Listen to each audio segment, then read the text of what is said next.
السلام علیکم ورحمۃ اللہ وبرکاتہ۔ وعلیکم کیا السلام حال ہے؟ ورحمۃ اللہ خیریت سے ہیں؟ وبرکاتہ۔ ٹھیک میں ٹھاک ٹھیک، ہیں؟ الحمدللہ۔ میرا سوال یہ ہے، میرا نام مبین الرحمان ظفر ہے، مبین کراچی سے الرحمان، تعلق ہے۔ کراچی۔ اب بعض اوقات ایسا ہوتا ہے کہ کسی انسان کا کاروبار نہیں چل رہا، یا یا اللہ، اولاد پیدا نہیں ہو رہی، یا کوئی اور چیز میں رکاوٹ پیش آ رہی ہے، تو وہ کہہ دیتے ہیں کہ کسی نے رکاوٹ ڈال دی ہے۔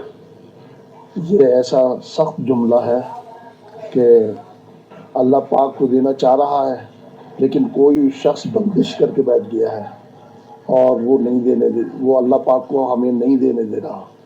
تو اس سلسلے میں عرب علماء کرام کی رائے جاننا چاہوں گا کہ کیا ایسا ہوتا ہے کہ یہ بندش اور رکاوٹ ڈالی جا سکتی ہے یا نہیں؟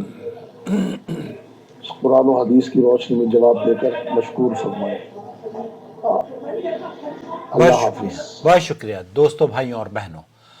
رزق کی بندش کے بارے میں عوام میں یہ تصور پایا جاتا ہے کہ بعض اوقات کسی شخص کی روزی یا اولاد یا نوکری کے اوپر بندش لگا دی جاتی ہے، یا اس میں کمی لانے کی کوشش کی جاتی ہے، اور اس کا سبب بعض افراد کی طرف سے کیے گئے جادو، حسد، نظر بد کو سمجھا جاتا ہے۔ اس کو یہ تصور کیا جاتا ہے کہ رزق کی بندش عائد کر دی گئی ہے اور کوئی نہ کوئی رکاوٹ پیدا کر دی گئی ہے۔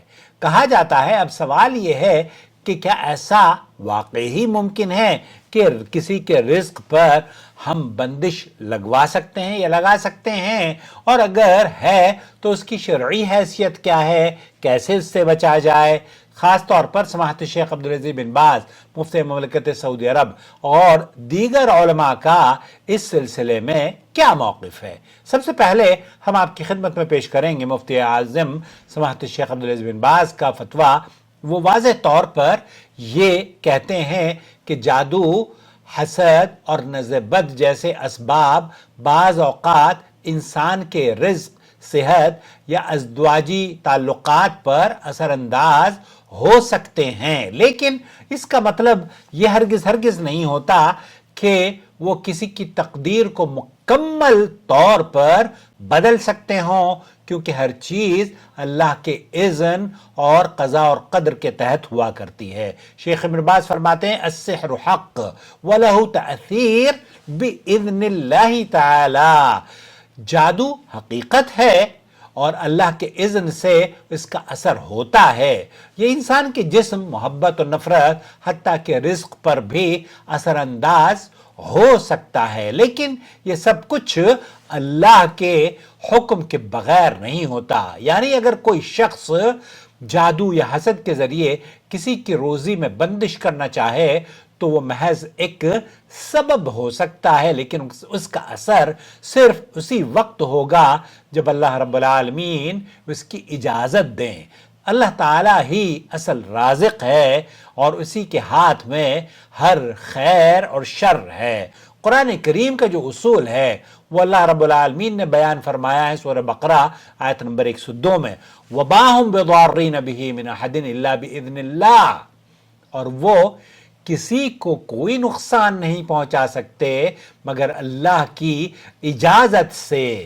گویا کہ رزق کی بندش جیسا تصور اگر جادو یا حسد وغیرہ کے ذریعے ہو تو وہ صرف اللہ کی اجازت سے ہی پر اثر ہو سکتا ہے، ادروائز کچھ بھی نہیں۔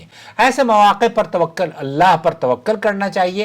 نماز، ذکر اور قرآن کریم کی تلاوت، سورہ بقرہ کی تلاوت، معوذتین اور سورہ فاتحہ یا دیگر مؤثر جو اذکار ہیں ان سے اپنی حفاظت کرنی چاہیے، جو اپنی حفاظت آپ خود کر سکتے ہیں، کسی مولوی کے پاس جانے کی آپ کو ضرورت نہیں ہے۔ کسی شخص پر اگر واقعی اثر موجود ہو یا محسوس ہوتا ہو تو اسے جھوٹے عاملوں اور تعویذ گنڈوں کے چکر میں پڑ کر اپنے پیسے کو برباد اور عقیدے کو برباد نہیں کرنا چاہیے، بلکہ شرعی علم جو رکھتے ہیں ان سے رابطہ کرنا چاہیے۔ اگر آپ چاہتے ہیں کہ آپ قرآن و سنت سے علاج اور معالجے کا طریقہ وہ ہمارے چینل پر بھی ہے.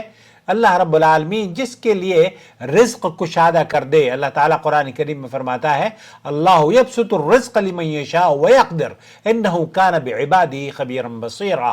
اللہ جس کے لیے چاہتا ہے رزق کشادہ کر دیتا ہے اور جس کے لیے چاہتا ہے تنگ کر دیتا ہے. بے شک وہ اپنے بندوں سے خوب باخبر اور خوب دیکھنے والا ہے. اللہ رب العالمین نے قرآن کریم میں یہ بھی آیت موجود ہے، بہت خوبصورت ہے، سورہ توبہ کی آیت نمبر 51. قل لن یصیبنا الا ما كتب اللہ لنا هو مولانا وعلی اللہ فلیتوکل المؤمنون. کہہ دو ہمیں ہرگز کوئی مصیبت نہیں پہنچے گی سوائے اس کے جو اللہ نے ہمارے لیے لکھ دی ہے، وہی ہمارا مالک ہے، اور مومنوں کو اللہ ہی پر توکل کرنا چاہیے. یہ آیت یا اس طرح کی آیات اور احادیث قرآن کریم میں موجود ہیں، بھرپور ہیں. یہ رزق، صحت، مصیبت اور زندگی کے ہر پہلو کو محیط ہیں. اس سے یہ بات بھی واضح ہوتی ہے کہ کسی شخص کی حسد یا سازش اصل میں اتنی طاقت نہیں رکھتی کہ وہ ہماری تقدیر کو بدل سکے. اصل طاقت تو اللہ رب العالمین کی ہے. ہمیں نماز کی پابندی کرنی چاہیے، رزق کی کشادگی کے لیے اللہ سے دعا کرنی چاہیے. اللہم اکفنی بحلالک عن حرامک، اے اللہ مجھے اپنے حلال سے کفایت دے دے، اپنے حرام سے اور اپنے فضل و کرم سے مجھے اپنے سوا کسی کا محتاج نہ بنا.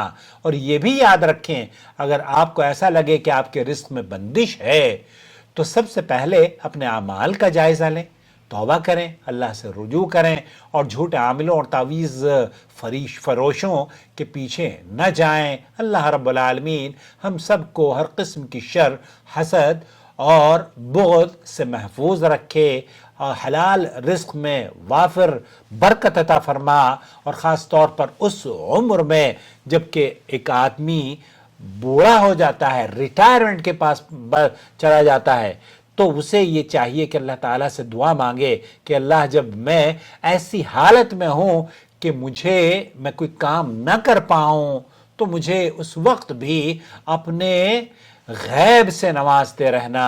یہ بہت اہم دعا ہے. میں نے کل ایک عالم دین سے سنی، وہ اپنے خطبے میں اس دعا کو مانگ رہے تھے، تو میں نے سوچا کہ میں اپنے لیے بھی کہوں اور آپ لوگوں سے بھی کہوں اور اپنے بچوں سے بھی کہوں گا کہ ہمیشہ دعا کریں کہ ہم جب صحت مند ہوتے ہیں تو ہم خوب کام کرتے ہیں، لیکن جب صحت مند نہیں رہے تو اللہ رب العالمین تب بھی کھلاتا ہے اور تب بھی پلاتا ہے، تب بھی رزق دیتا ہے. اللہ سے دعا کریں کہ اس وقت بھی وہ اس میں اضافہ فرماتا رہے، اور یہ اس کے لیے کوئی بعید نہیں. وَذَلِكَ عَلَى اللَّهِ يَسِيرٌ، یہ تو اللہ تعالیٰ کے لیے کچھ بھی نہیں، آسان ہے. اللہ تعالیٰ ہمارے رزقوں کی پریشانیوں کو، چاہے وہ شادی کا رزق ہو، بیوی کا رزق ہو، بیماروں کو صحت یابی کا مسئلہ ہو، وہ اللہ تعالیٰ عطا فرمائے. آمین یا رب العالمین.